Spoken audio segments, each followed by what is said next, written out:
ইউটিউবের জনপ্রিয় মুখ ইয়াহিয়া আমিন ভাইয়ের সাথে মাদ্রাসা ব্যবস্থা এবং ফেজ ব্যবস্থা নিয়ে একটা পডকাস্টে পড়ে অনেকেই আমার সাথে যোগাযোগ করেছেন, আমাকে প্রশ্ন করেছেন যে তারা তাদের বাচ্চাদেরকে কিভাবে পড়াবেন, কি পড়াবেন। তাদের বাচ্চারা অনেকে হেফজখানায় আছেন, অনেকে কওমি মাদ্রাসার কিতাবখানায় আছেন, অনেকে আবার বাইরে পড়াশোনা করছেন। তারাও তাদেরকে আলেম হিসাবে গড়ে তুলতে বা একজন দিনদার মানুষ হিসেবে গড়ে তুলতে আগ্রহী। অনেকেই বাচ্চাকে মূলত দিনদার মানুষ হিসেবে গড়ে তুলতে বেশি আগ্রহী, যতটা না আলেম হিসাবে গড়ে তুলতে আগ্রহী। এরকম অনেকে আছেন। তো আমি আপনাদেরকে বলি যে আপনারা যারা আলেম বানাতে চান বাচ্চাদেরকে, যারা বাচ্চাদের তারা চান যে বাচ্চারা বড় ইসলামিক স্কলার হোক, আলেম হিসাবে সমাজে ভূমিকা রাখুক, আপনারা বাচ্চাদেরকে কওমি মাদ্রাসায় পড়ান।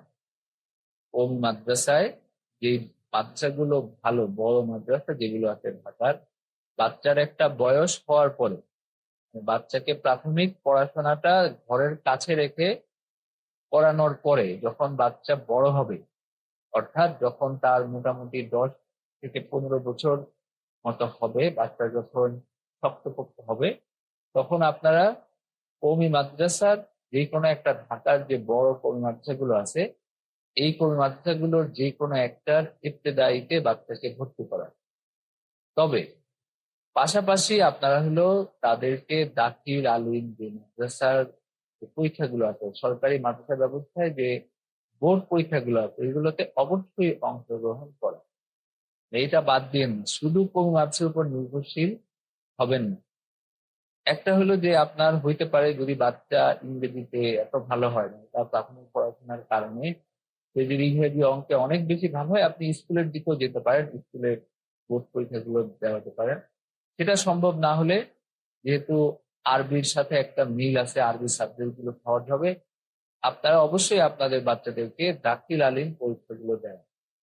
বোর্ড পরীক্ষাগুলোর পরে যদি তারও আলেম হওয়ার আগ্রহ থাকে, তাহলে আপনি কোনো একটা ভার্সিটিতে তাকে ইসলামিক স্টাডি অথবা অ্যারাবিক নিয়ে পড়াশোনা পড়ান, অনার্স মাস্টার্স পড়ান, পাশাপাশি ওই মাদ্রাসায় পড়ান। এবং ওই মাদ্রাসায় দাওরা, এরপরে যদি সে তাহাফুজ পড়ে, উলুমুল হাদিস, তাফসীর অথবা আপনার ফিকহের উপরে যে কোনো সাবজেক্টে যদি তাহাফুজ পড়ে, এরপরে যেন তার কাছে অন্তত মাস্টার্স ডিগ্রি বাইরে থেকেও থাকে।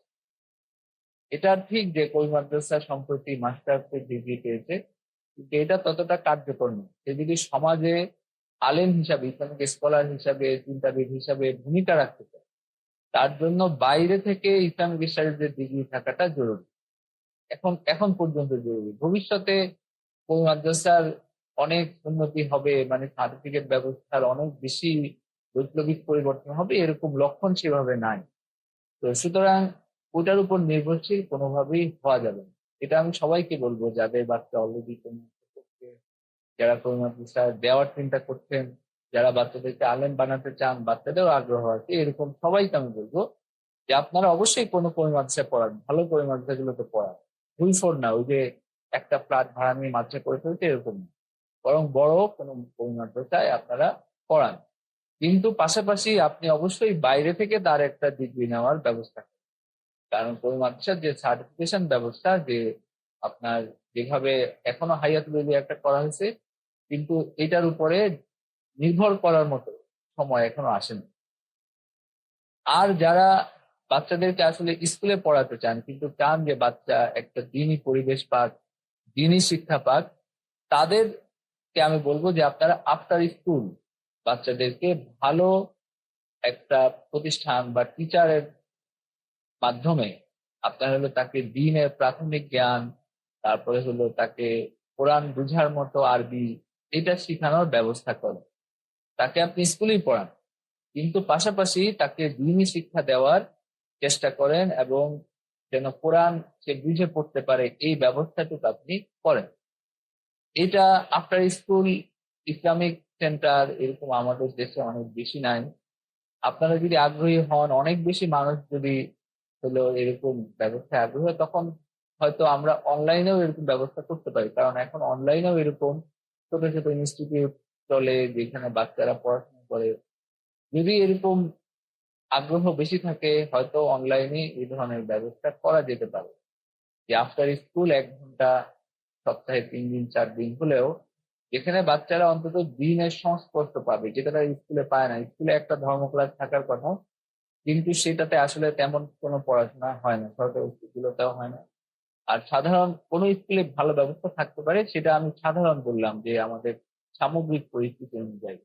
এছাড়া অনেক ইসলামিক স্কুল আছে যেগুলোতে পড়াশোনা করলে বাচ্চাদেরকে দিনী পোশাক, দিনী সংস্কৃতি, দিনী শিক্ষা দীক্ষা সাথে যুক্ত থাকে, এবং বাচ্চা এক পর্যায়ে যখন মানে পরীক্ষা দিয়ে ভার্সিটিতে যায়, তার একটা ভিত্তি হয় দিনের উপর। এরকম অনেক ইসলামিক স্কুল আছে, তো সেগুলোতেও আপনারা দিতে পারেন। এবং মেয়েদের ক্ষেত্রে আমি বর্তমানে যে মহিলা মাদ্রাসা ব্যবস্থাকে পরিণত, আমি কাউকে এই ব্যবস্থায় যেতে বলি না সাধারণত, যদি না তার বড় আলেম হওয়ার, আলেম হিসাবে ভূমিকা রাখতে দেওয়ার, ভূমিকা রাখার সুযোগ তৈরি করার অবস্থা যদি পরিবারের থাকে এবং তাদের ওরকম নিয়ত থাকে। এছাড়া কওমি মহিলা মাদ্রাসায় আসলে পড়ানোর তেমন কোনো প্রয়োজন নেই। আপনারা সাধারণ শিক্ষা ব্যবস্থায় পড়ানোর পাশাপাশি তাদেরকে আপনারা হলো দিনী শিক্ষা, দিনী জ্ঞানের ব্যবস্থা করেন আলাদা টিচার রেখে। আর যদি আপনার আলেম হওয়ার ইচ্ছা থাকে, তাহলে আপনি হলো কওমি মাদ্রাসায় পড়াবেন, এবং পাশাপাশি আলিয়া মাদ্রাসা থেকে আপনারা হলো বোর্ড হইলো দেওয়ার, যেটা আমি ছেলেদের ক্ষেত্রেও বলেছি, মেয়েদের ক্ষেত্রেও একই একই কথা। তো আপনাদের যদি আরো কোনো প্রশ্ন থাকে, আপনারা এই পোস্টে কমেন্টে লিখতে পারেন। সামনের কোনো ভিডিওতে আমি আপনাদের প্রশ্নগুলো জবাব